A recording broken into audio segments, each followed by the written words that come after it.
bien et vous? Oui, très très bien. Donc, Très fatigué? ah, pourquoi? Vous avez fait beaucoup de routes. Oui, on a été au cinéma. Oui, et l'avant-première de Saw 10, qui sort officiellement quand, s'il te plaît? Le 25 octobre. Très bien. Donc, Saw 10, est-ce qu'on a besoin de présenter Saw? Non, je pense pas.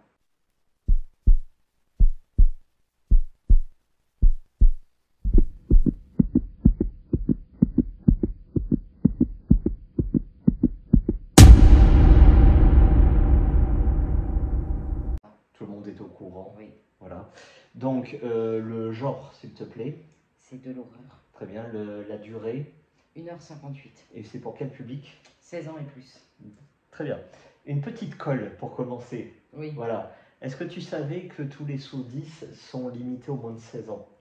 Non, c'est toi qui me l'as appris. Voilà. Et pourtant, je les ai tous vus. Et il y a un seul qui est interdit aux moins de 18 ans. Lequel donc? Le 3e. Bravo.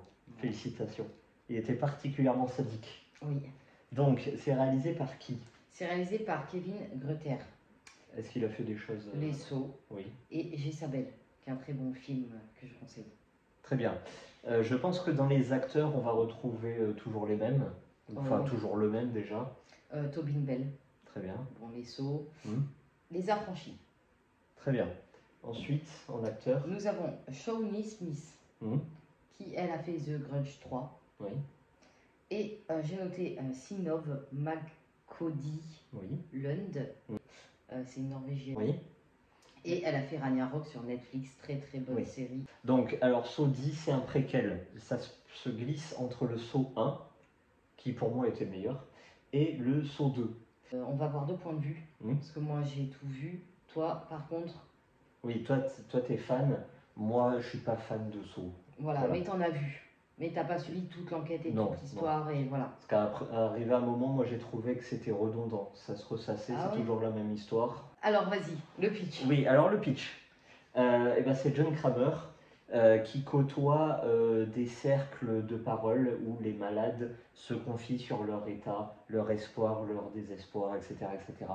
Il va faire la rencontre d'un homme qui, 4 mois après, est en pleine forme.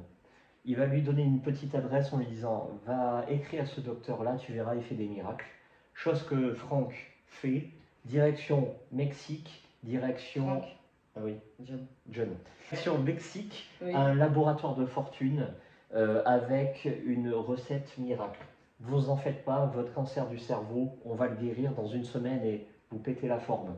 À vous une nouvelle vie. Vous allez faire un marathon, 100 000 pas par jour, parfait. Évidemment, le miracle ne se produit pas, big escroquerie, et là, Frank a véritablement les nerfs, et là... C'est John.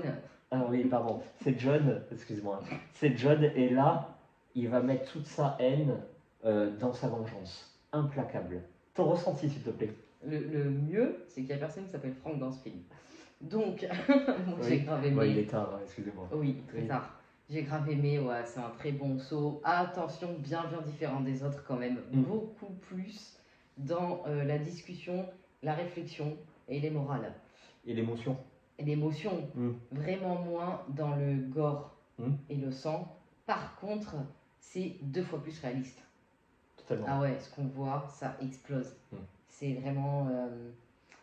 Est-ce que tu as trouvé ça un poil long ou tout a glissé parfaitement? Un poil long au début, oui. Parce que je m'attendais vraiment à ce que ça devienne un huis clos. Non, sinon, franchement, c'était super bien. Et ça rajoute, comme tu dis, c'est un préquel, ça complète l'histoire. Donc, est-ce qu'on en avait besoin? Oui. Très bien. Franchement, oui. C'est toujours un point de vue à avoir. Et on est dans la tête de John. Que demander de plus? Ça apporte même de la sympathie envers lui. De la compassion, quoi, j'ai envie de te dire. Sachant que, ok, c'est un méchant, mais comme on le sait tous, il s'en prend pas non plus à des innocents. Voilà. Toi, du coup, as-tu aimé ou pas? Je trouvais ça plutôt pas mal. Cette volonté de changement, j'ai remarqué, c'est très appréciable. Ce qui est important de préciser, c'est qu'on n'est absolument pas obligé d'avoir vu n'importe quel saut pour comprendre celui-ci. À part l'apparition et la présence permanente d'un personnage récurrent. C'est véritablement gore. 16+, moi je dirais plutôt 18+, et même les 18+, faut avoir l'esprit accroché. À savoir que, la petite anecdote comme ça, qui fait plaisir, dans les avant-premières aux États-Unis, il offrait des sacs à vomi. Voilà, donc nous on y est allés, on était contents. Ouais, il y a 4-5 scènes bien gore, vraiment bien, c'est trash quoi. Surtout réaliste, quoi. Oui, exactement. Il y a bien des détails. Ouais. Maintenant, de la vomir, non. Après, chacun sa sensibilité. C'est particulièrement bien réalisé. Ouais. Hein. Ah ouais. Niveau détail. Ça claque, franchement. En plus, au cinéma, c'est génial.